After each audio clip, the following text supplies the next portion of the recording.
પ્રણામ મહારાજ.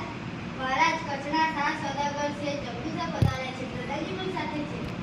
એકદમ એમને અંદર લઈ આવો. મહારાજ પ્રધાનજી કહેવાય છે કે છે જગદીશા 7 સૌદાગર છે તેમનો સત્કાર કરવા પોતે સમજો એમના સત્કાર માટે મારે જ સમાજ ઉભ્યો. પ્રધાનજીની વાત સાચી છે.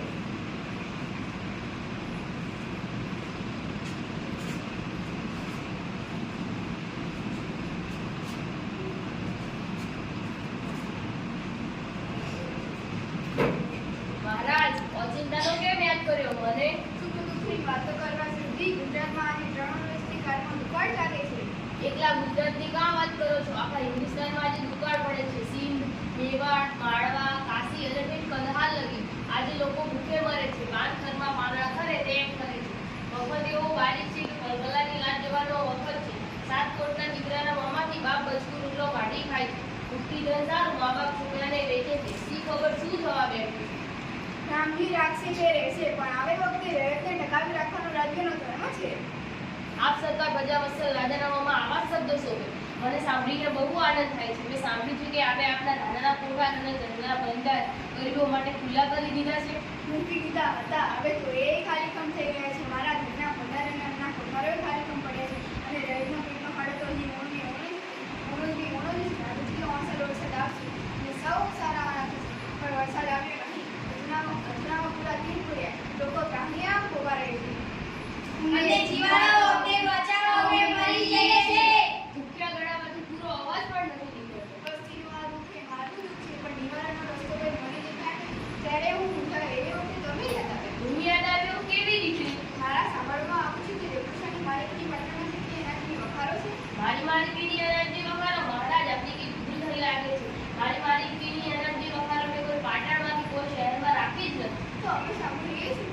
આપની કઈ ભૂલ થઈ લાગે છે મહારાજ, કારણ કે વખારો મારી ખરી ને. વખારો આપણી છે નહીં છતાં આપણી માલિકીની નથી. એમ આપણું કહેવું છે. વખારો મારી છે તે વિશે મને કોઈ શંકા નથી. અને વખારવાનું અનાજ એ અનાજ મારું નથી. તો તમે કોઈ લીધું છે ત્યારે કોને કીધું? તમે એના નામ આપણે દમ આપો. એ મેં કોને દીધું, ક્યારે દીધું તે જાણવું હોય તો આપ એમ કરો ને વખારો બોલાવીને તેની તપાસ કરાવો ને. એ કેવી રીતે ખબર પડશે? એમ જ ખબર પડશે. દરેક વખારની અંદર કિંમતપત્ર દાવાપત્રમાં એક લખીને જણાવે છે અને તેમાં તે અનાજના માલિકના નામ બધું જ લખ્યું છે. ઠીક છે. અમે માલિકની પાસે જઈને કહીશ કે સુગર કરી તમે એક દાણા તમે મોટી ગણીને આપો. પણ આવે વખતે મારી પર આટલી દયા કર. જે રાજાના દિલમાં રૈયતના સુખ દુઃખનો આવો ખ્યાલ છે તે રાજાને અનાજ જરૂર મળી રહેશે. મળી રહેશે કોટવાળથી. જાઓ વખારો ભરાવાને ને કહી લઈ આવો. મહારાજ આપણે આટલી કપૂર લેવાની કઈ જરૂર નથી. મેં મારા માણસોને ક્યારના ત્યાં મોકલી દીધા છે. તે હમણાં જ અહીં આવતા જ હશે.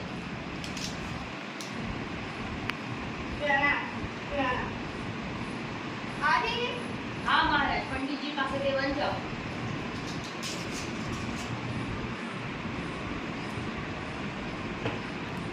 મહારાજ સાંભળો, અમારે લખ્યું છે કે આ વખાર જગડુશાની છે, પણ વખારમાંનું બધું અનાજ એના ભૂખે મરતા ગરીબ ભાઈ ભાંડવોનું છે. દેશની ભૂખે મરતી વસ્તી આ અનાજની માલિક છે. એના એક દાણા પર જગડુશાનો હક નથી.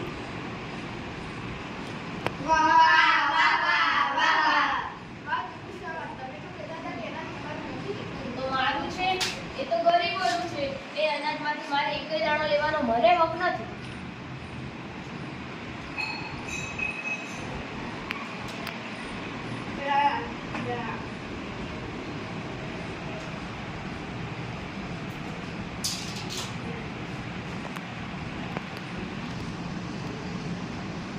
મહારાજ, હું બીજો વખારનો લેખ વાંચું છું. આમાં લખ્યું છે કે આ વખાર જગડુશાની છે, પણ વખારમાંનું બધું અનાજ એના ભૂખે મરતા ગરીબ ભાઈ ભાંડવોનું છે.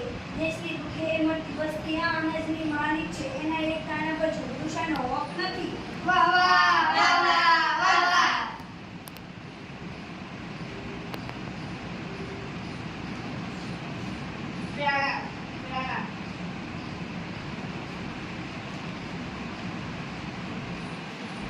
મહારાજ, હવે હું ત્રીજા વખારનો લેખ વાંચું છું. આમાં લખ્યું છે કે આ વખાર જગડુશાની છે, પણ વખારમાંનું બધું અનાજ એના ભૂખે મરતા ગરીબ ભાઈ ભાંડવોનું છે.